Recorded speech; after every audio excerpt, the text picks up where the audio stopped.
Imagine standing before certain death, with a sharp blade inches from your neck, and feeling absolutely nothing.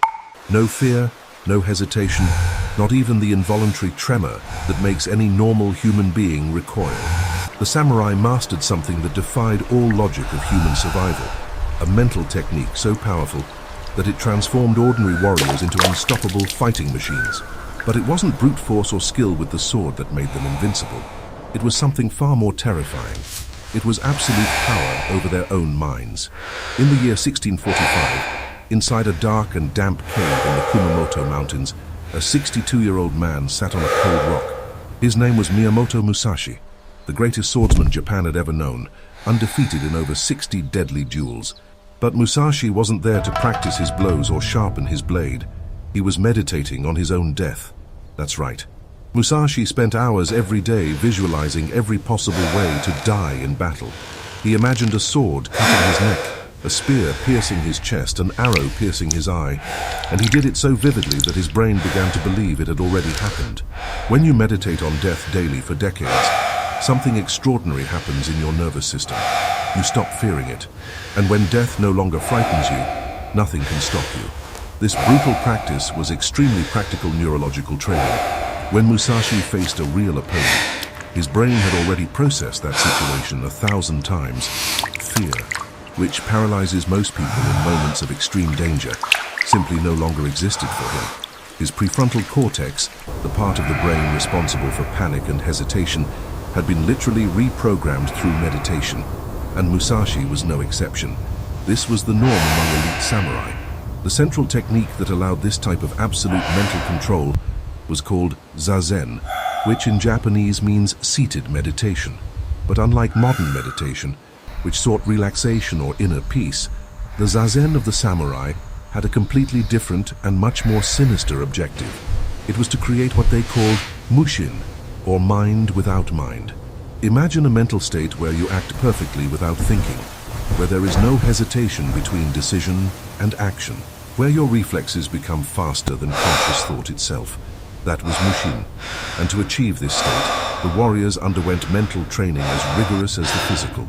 Every samurai began the day before dawn, around 4 in the morning, sitting in lotus posture, or kneeling in the Caesar style, the spine erect like a sword, the chin slightly tucked in, the eyes half closed, fixed on a point about a meter away. It was not a comfortable posture. It was intentionally uncomfortable. Physical pain was an essential part of the training, because if you can keep your mind calm while your legs burn and your back aches, maintaining calm in combat becomes much easier. During these sessions, which lasted for hours, the samurai focused exclusively on breathing. It was a specific technique called deep abdominal breathing, where you inhale until your lower abdomen is completely full, hold it for a few seconds, and then exhale slowly through your nose. It sounds simple, but doing this for 3 hours straight, while your mind desperately tries to distract you with 1,000 different thoughts, is one of the hardest things a human being can do. The real secret lay in what happened during this practice. The samurai didn't try to empty their minds or stop thinking, as many people mistakenly believe. They did the exact opposite. They let each thought arise naturally, observed it as if watching clouds passing in the sky, and then simply let it go without clinging to it. A thought of fear arose. The samurai observed the fear, acknowledged its presence, and let it pass. A thought of anger appeared. He noticed the anger, examined it with scientific curiosity, and released it. Over time, through this obsessive daily practice, something incredible happened in the brains of these warriors. The amygdala, the part of the brain responsible for fear and panic responses, began to decrease its activity. Simultaneously, the prefrontal cortex, responsible for conscious control and rational decision-making, strengthened. Modern neuroimaging studies in experienced meditators show exactly these physical changes in the brain. The samurai were literally rebuilding the neural architecture of their minds to become more efficient war machines. And you, could you meditate on your own death every day? Or does the mere thought make you uncomfortable? Leave your opinion in the comments. I want to know if you would have the courage to train like a real samurai. But there was much more beyond basic zazen. The samurai developed complementary techniques that made the system even more effective. One of them was called mokuso, which was a specific meditation performed immediately before entering combat. Imagine the scene. You are about to face an opponent who wants to kill you. Your heart is racing, your hands are sweating, adrenaline is pumping through your veins. A normal warrior would panic or attack impulsively. The samurai did the opposite. He would sit down, close his eyes, and enter mokuso for a few minutes. During this brief period, he completely calmed his nervous system, lowered his heart rate, cleared his mind, and entered a state of absolute concentration. When he opened his eyes, he was no longer a nervous man. He was a perfectly calibrated predator.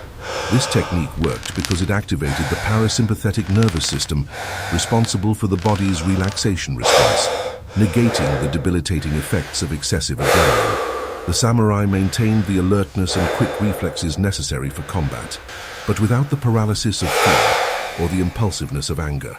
Another fascinating technique was kinhin, or walking meditation. The samurai developed a way to maintain a meditative state while moving. Kinhin consisted of walking extremely slowly, taking measured and conscious steps, maintaining the same mindfulness of breath and thoughts practiced in seated zazen. This had a brilliant practical purpose. In battle, you are in constant motion. If you have only trained your mind to remain calm when seated and still, this is useless in the chaos of a real fight. But if you have spent years practicing maintaining that same mental state while moving, then when the time comes to fight, you can remain in motion even while running, jumping, attacking, and defending. Your body is in frantic motion, but your mind remains in absolute calm.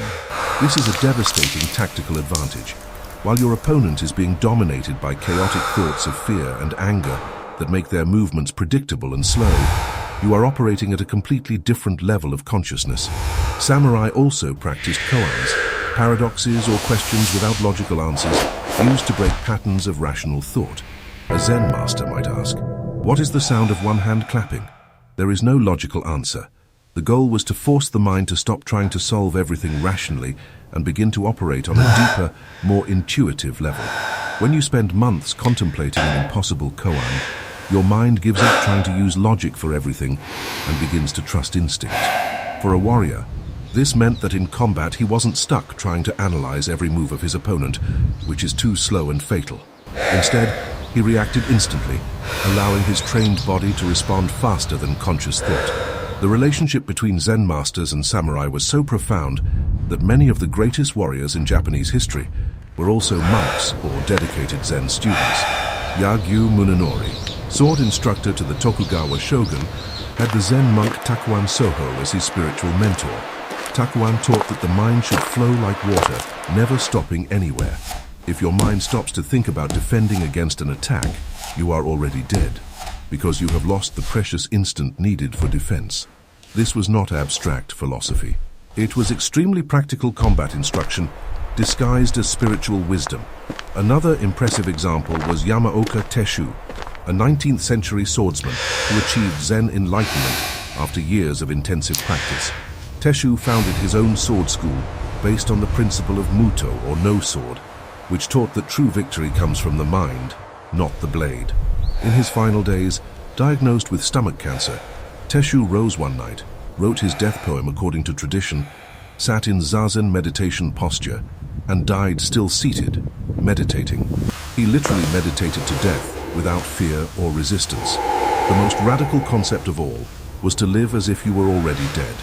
There is a samurai text called Hagakure that contains the famous phrase, "The samurai's path is found in death." This didn't mean being suicidal or reckless. It meant something much deeper and more psychologically sophisticated. If you already consider yourself dead, then you have nothing left to lose. Fear only exists when you have something that can be taken from you, primarily your own life. But if you have mentally renounced your life, if you have completely accepted that you can die at any moment, then fear loses all its power over you. You become absolutely free to act with total commitment and zero hesitation. This mentality gave the samurai a presence in combat that was terrifying to their opponents.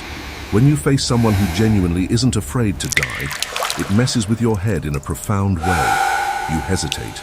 He doesn't hesitate. You've already lost. The truth is that what made the samurai fearless wasn't some mystical secret or supernatural power. It was hard, systematic, and brutal work of mental reprogramming through thousands of hours of disciplined meditative practice. It was applied science before it was called science.